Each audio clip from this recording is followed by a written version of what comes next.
So disconnect the lightning bolt. You can drag your data log, and then your data log will appear.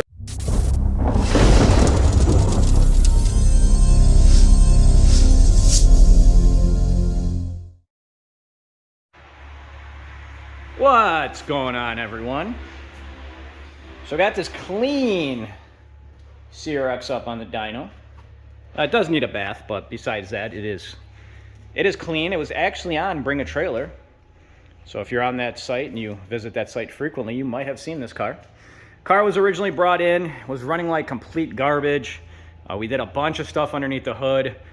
Not expecting super huge amount of power on this setup, being the stock engine still. It is built. It has RC Auto Works rods and it has Vitara pistons.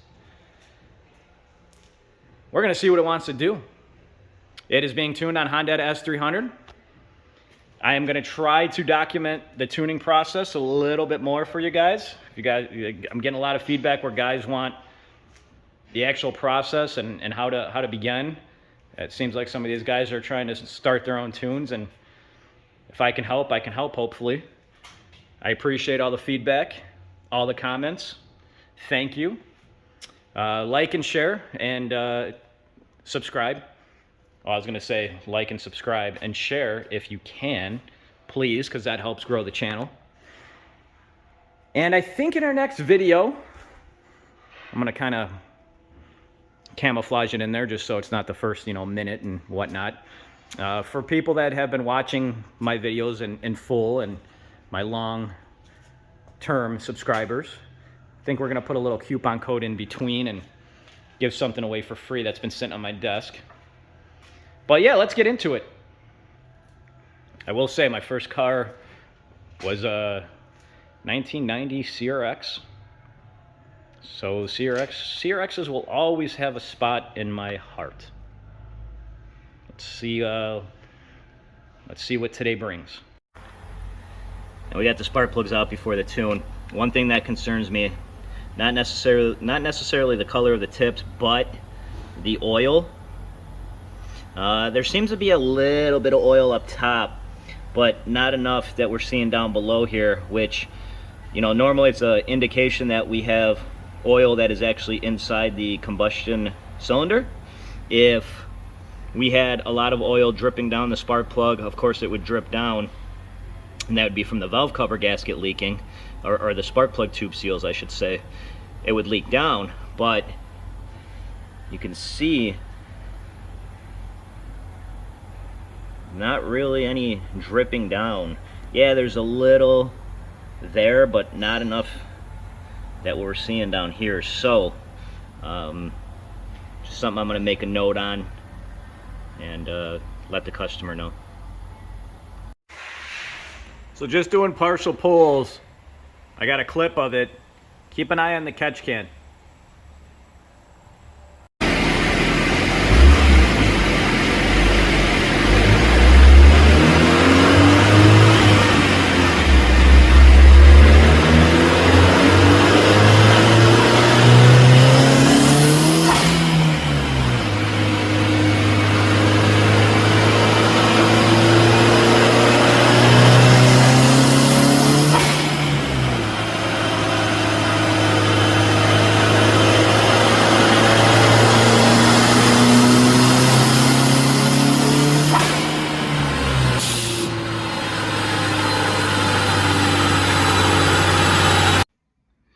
So at this point, I didn't want to get into catch can talk.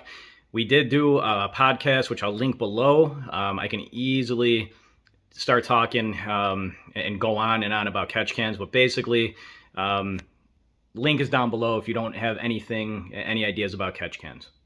So you can hear the throttle is sticking. If I shut this fan off, and then if I just go over here really quick,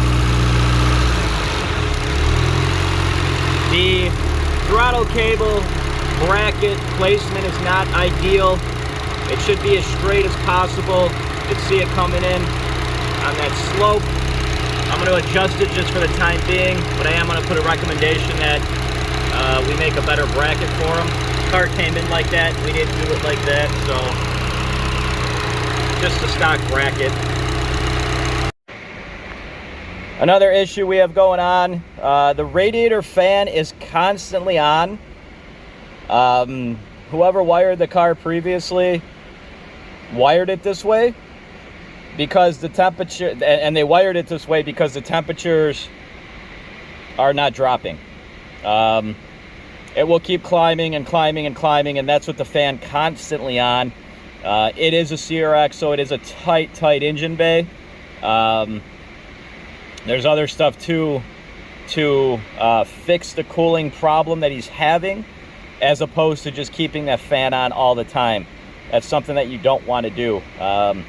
If it does solve the problem, keeping the fan on all the time, you're just band-aiding the issue, and you got to get that heat out of the bay. You got to be able to control it.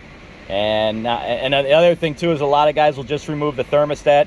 Also something you do not want to do. People don't realize that when you remove the thermostat, the car is not only going to take longer to heat up, it may in fact not ever heat up. And that's something else you don't want to do. You know, you want the vehicle to get the operating temperature. You don't want to be driving it if it's under that specific amount that you're aiming for. So if you are having an overheating issue, do not delete the thermostat. Do not just have the fan on constantly. Okay, so what I'm doing right now is partial throttle is all dialed in. I'm getting into boost a little bit, checking the air fuels, checking everything else. The car up top wants to go lean a little bit, so I stop. I'm looking inside the map where it wants to start going lean. I'm looking at the RPMs and the mile per hour to get a gauge inside the tune. So let me turn this camera around. So you can see at about 3,500 RPM, 62 miles per hour. Got 5 pounds of boost already. Car wants to start going a little bit lean up top. So I'm ultimately adding more fuel into the fuel table. And someone had a question, so I had to answer that really quick. But so now if you go here back to the actual graph, if you're disconnected from HON data from the car, so disconnect the lightning bolt, you can drag your data log, and then your data log will appear in your table, there you go, to exactly where the spot it wants to start going lean. So you can see the curve is going up. We're going to add a little bit more fuel in that spot and further on, because if it wants to start going lean there, it's probably going to want more fuel up top as well. So that's what we're doing right now.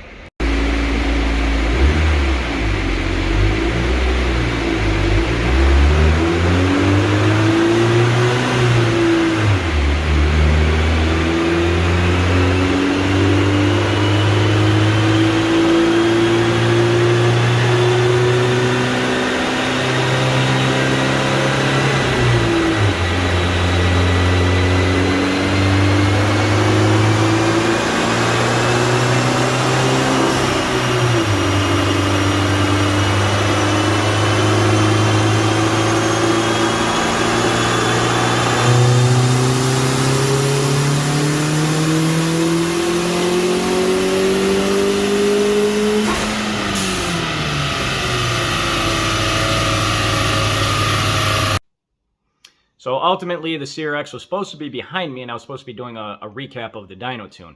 The dyno tune went well. I spoke to the customer about the blow-by. It's a huge concern because we're getting pressure from the cylinder into the actual crankcase. And what happens ultimately is you have pressure in the cylinder, and then you have pressure coming upwards. You can end up cracking a piston ringland fairly easy. You can see the blow-by was coming. It was pretty strong. Now, it comes to a point too, we don't know, I don't know who built the motor. If they built it on the looser side, well then, okay, that makes a little sense as everything's going to expand a little bit as you make more power and heat. But knowing the whole setup and also knowing how much this thing made beforehand, I don't think that it was built on the looser side. I think it was maybe built by somebody that maybe it was their first engine build. Either way, though, the main concern is we didn't want to crack a piston ringland. I spoke to the customer. I got his, I got his understanding of what the goal for the car was, and we both agreed that we thought it was our best bet to do a wide open throttle pull, see where the power ends up, straighten everything out in the tune, and then be done. There's no sense of keep on pushing it, trying to get a little bit more horsepower. Ultimately, the car made a decent amount of horsepower for the setup, and that's exactly too. I think I forgot who he said who bought the car. Ultimately, it was one of his. He was related to him, I believe. I don't know if it was his wife, but that's what the power that we just made right now is what they were after. So, the biggest thing is understanding what the customer wants out of it, what he plans on doing with the car when he gets it back, and this was the best decision. So now, on to the next little segment. You're going to see exactly what happened. It's kind of crazy because last week we were talking about just routine maintenance on the actual dyno and the shop itself, and this happened out of the blue. One of my guys came and got me, said that, hey, one of our lifts went down, it's broken. Well, basically, watch. And just like that, we have no power right now, so let me go figure out what's going on. So I'm back. I was in the middle of the tune, and all of a sudden we just lost power. And where I'm sitting at actually tuning vehicles, I can actually see next door, and I saw that they all lost power too. So I knew right away our buildings are not connected as far as the power grid goes. So I knew right away that something happened. Made a phone call really quick to our maintenance guy, and he said ComEd is in the back and they're doing some repairs or service. I'm going to walk outside. I'm going to see if anybody else, go ask the neighbors too, just for the heck of it, and go from there. So temporarily at a standstill. Our cars are stuck up in the air. The lifts are, of course, electronic. I'm stuck on the dyno. I believe I can roll the car off and then still lower it as long as I have air in the compressor, since the locks are air. I don't know. That's what it is. So just very random that last week or last video I was talking about just stuff that you normally don't see, and and shop maintenance and the dyno maintenance, and then this happens, and it is what it is. We got no phones. We got no so you're trying to call here, you can't get a hold of us. We made a message on our Facebook. We're still answering messages because we have Wi-Fi on our phones, but it is what it is at this point. So as we're at a standstill until we get power, I was actually outside talking to the neighbors, and they do food prep. They own a Hispanic restaurant, and he said he was in the middle of mixing hot sauce, and boom, power just gone. So as we're waiting for power to come back on, what do you guys think about this new Integra? You like the design? I will say personally, and they're quick, especially after you get a tune on them. I guess you can call me old school. I'm 39.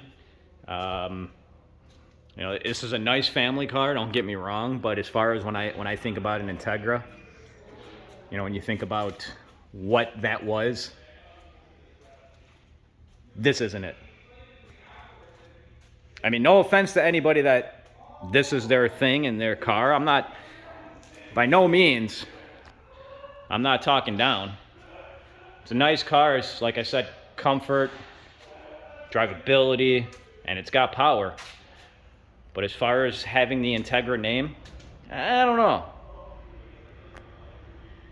At what point do you, there's nothing really that... Sorry, my phone decided to shut off there. Yeah, but what I was saying is, as far as Integras go and the name, I don't know if you really would call this an Integra. Let's be honest here. But once again, not knocking the car at all. Is it my cup of tea? Nah, definitely not. I wonder, do you agree? Let's comment down below, honestly. And I'll say this too, let me know, you don't have to give me your specific age. Give me a rough age though, because I have a feeling that age is going to almost play a factor in this too. I think older guys will like this as far as comfort goes compared to the older Integras, but as far as the actual, when you say, so before this car was even made, out of the picture, which is hard to do, but when you picture, when someone says an Integra, is this what you picture? That's what I'm saying. That's what I'm getting at.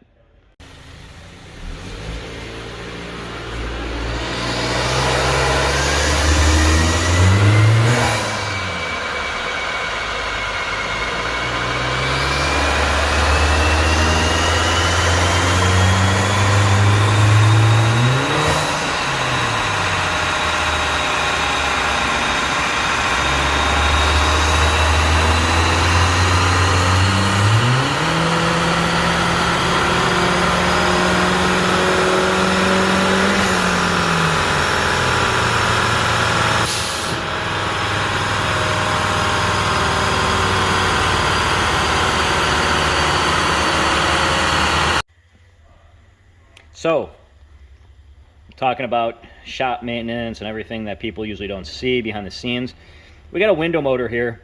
Normally, our parts company, our vendors, they're decent. They don't do this stuff. But lately, I don't know what's been going on. Well, this brand new window motor not only looks all used up, this is how it came. You notice that red wire should be a lot longer. Here's the other piece. Looks like somebody actually already used this thing and sent it back, and so now we have another holdup. You know, can't work and can't put this in the car and get it done, but you know, so just more stuff behind the scenes that you normally wouldn't see, and what it takes to run a business at times, including the no power in the shop. And yes, I paid my ComEd bill.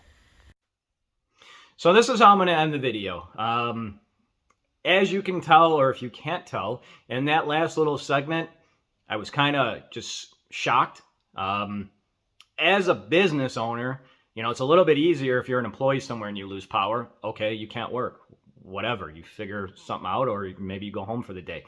As an owner, I have to take everything else into consideration. We have to notify our customers or the public that we have no power. I was thinking in my mind, oh, well, such and such cars are supposed to go home today, but they're stuck in the air. This car was stuck on the dyno. If the compressor didn't have air in it, I was not going to be able to get it off the lift with the airlock. So I wanted a little bit more to the ending of this video, but it is what it is. I'm going to keep them rolling and coming for you guys. I love the feedback, appreciate it. Some guys are hitting me up privately saying that you know, it motivates them to keep pushing and this and this and that, and that's what it's about. As I said before in these other videos, anybody wants to see something specific, let me know. I will cover it. Don't feel like anything is too stupid to ask. You've got to start somewhere. As I mentioned in this video, I am 39. I started getting into cars when I was roughly about 18. So I have a lot of experience, and I want to share it with you guys. I want to share that knowledge. I ultimately do. I'm not getting paid for these videos. You don't see me endorsing products or holding up something and say, hey, go buy this, and here's a link, and here's a coupon code. That's not what it's about. So as my alarm goes off here, just wanted to say thank you. Appreciate everybody. Enjoy the rest of your day.